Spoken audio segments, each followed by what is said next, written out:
This is the story of Grace, a remarkable young woman with a very special artistic talent. Her journey has been a challenging one, a journey shared by her family as they help Grace find her way in the world. When our daughter Grace was born, she was seemingly a healthy, normal baby with an APGAR score of 9. At 11 months, she was walking, and she had developed good eye contact. But between her first and second birthday, Grace started to slip away. She lost interest in books, and she wanted to ride her tricycle all the time. She spoke some words, but she didn't retain them in a vocabulary. Doctors didn't think it was autism. Grace was highly affectionate, and she was very connected to our family. While not verbal, Grace pointed, something that some experts say individuals with autism don't do, as it implies that they understand how other people will react.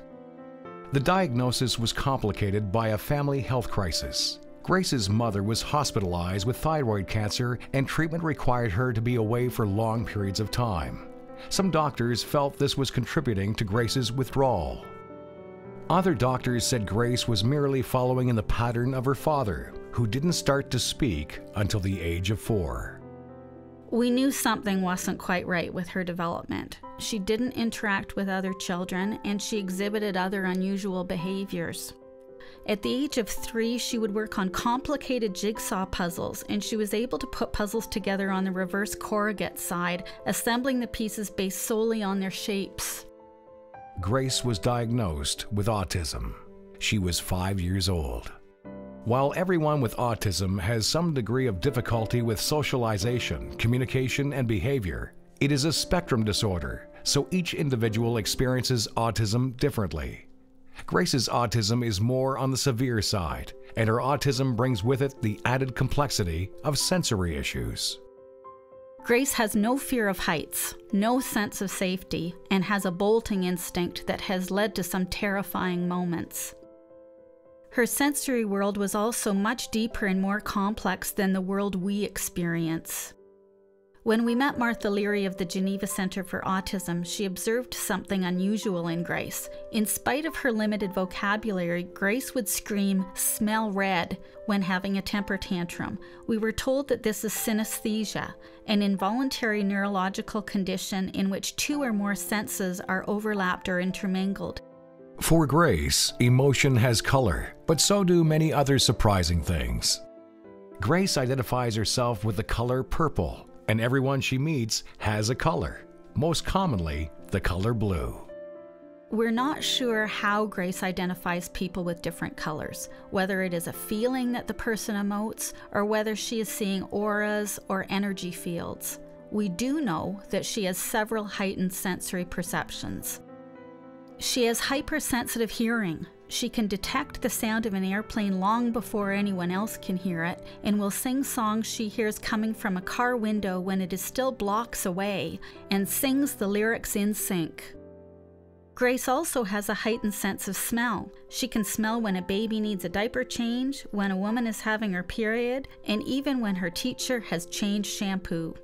Many people with autism have problems with rage, and yet they don't have the sensory issues that Grace has. Anxiety on its own, which is a common feature of autism, can be a powerful trigger to losing control. The anxiety Grace experiences as a person with autism, especially when combined with sensory bombardment, can lead to aggression and rage.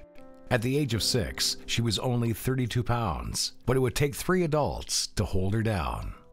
Thankfully, her rage is largely under control, but it can still happen. There is no total cure, and it creates another barrier for Grace.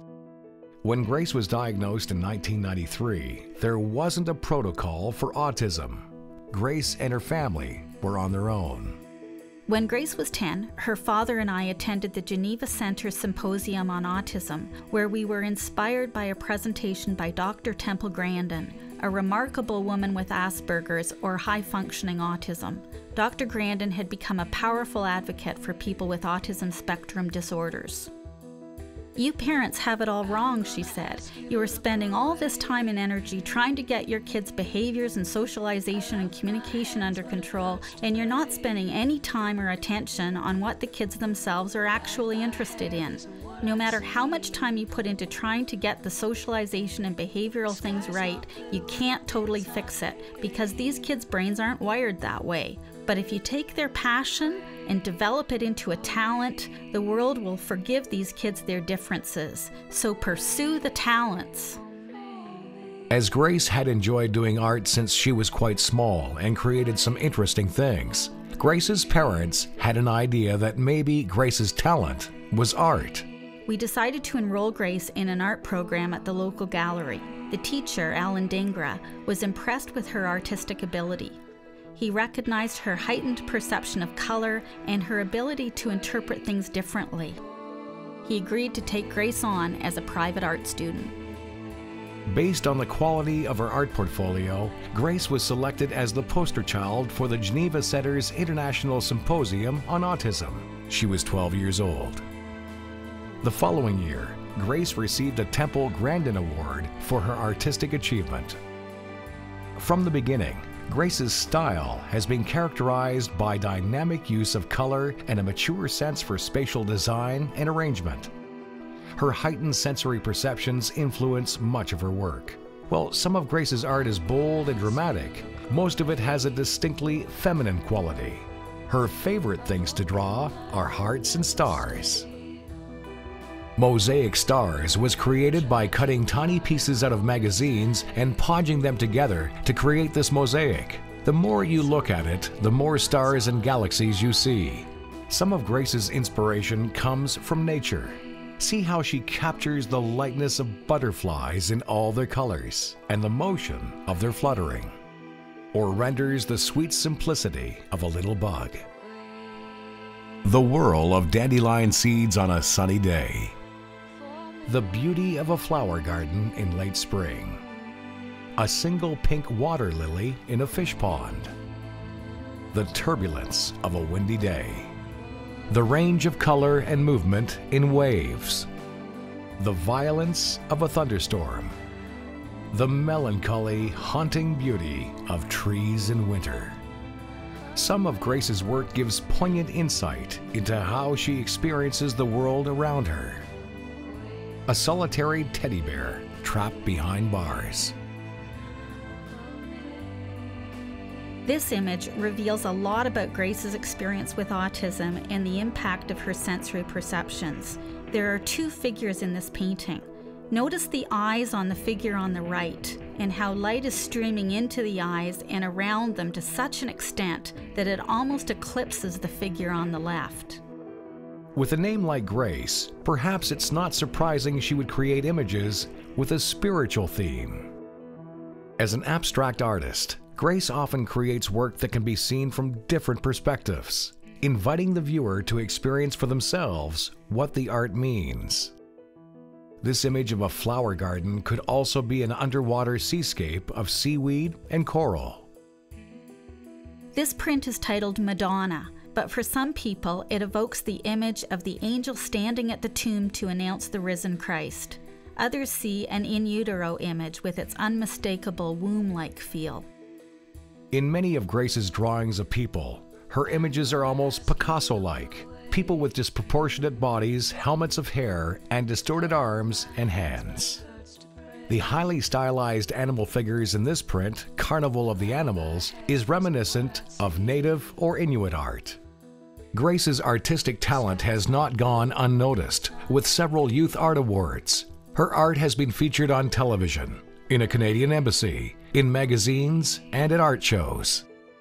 In 2009, Grace won awards for these two prints in a juried art competition.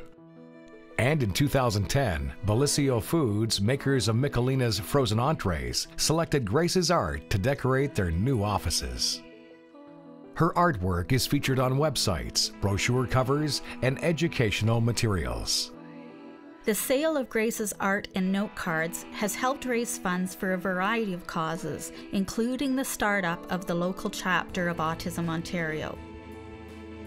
With her school years now over, Grace spends her days at home. She still needs supervision and one-on-one support. There's a troubling lack of programs available for special needs adults. Grace participates in some of the activities offered by L'Arche. Once a week, she takes horseback riding lessons. Grace's art is now sold at retail and on the internet, reaching a wider audience. Grace likes the simple things in life. She likes swings and tandem bike rides. During hockey season, she attends the hockey game every Friday night with her dad.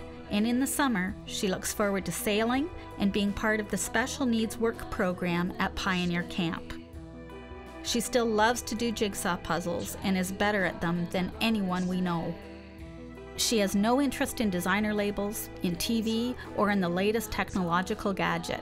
For her 18th birthday, all she wanted was balloons. And she wants to be just like her little sister Ruth Ann, doing cartwheels in the backyard. We are so proud that Grace's beautiful artwork has had such a wide-ranging impact, both at home and abroad. She helps others appreciate the ability within disability, and through her art, she helps us better understand the chaos and the beauty of the world of autism. Her love of art inspires all of us to embrace our own unique abilities, whatever our challenges may be. Hi, this is Grace. I hope you liked my art. Thank you to everyone who has helped me. Thank you to Temple Grandin for pointing the way.